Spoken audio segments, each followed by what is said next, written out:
номер 74-ші жалпы орта білім беретін мектебінің 7-ші сынып оқушысы Мұстафин Аяла және Нұрқожанерге. Біз бүгін сіздерге үздік экологиялық бастама бағыты бойынша өз жобамызды ұсынғалы отырмыз. Жобаның тақырыбы эколайф, мақсаты экологиялық табиғи таза өнім өндіру. Біз өз жобамызды ауылымыздағы сарқырамадан бастағымыз келді. Себебі қазіргі таңда сарқыраманың жағажайлары бос болғандықтан жобамызды осында бастағымыз келеді.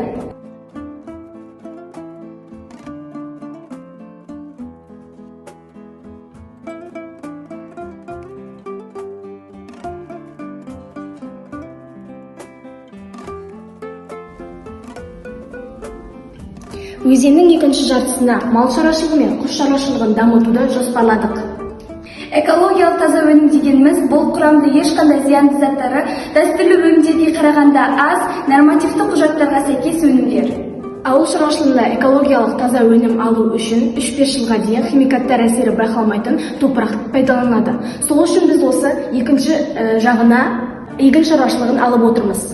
Сарқыраманың екінші жағына демалу үшін орындықтар, сонымен қатар шырша ағаштарын егуді жоспарладық. Себебі шырша ағашы мәңгі жасыл өсімдік.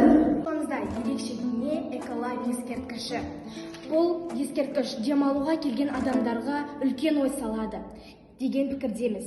Адам табиғатты аялау, оған үнемі жанашырлықпен қарау, табиғатты қорғау адамзаттың қолында деген ұмытпағанымыз абзал.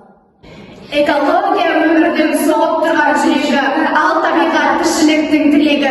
Сүйейік табиғатты аялайық, біз одан бар жақсыны аямайық. Назарларыңызға рахмет.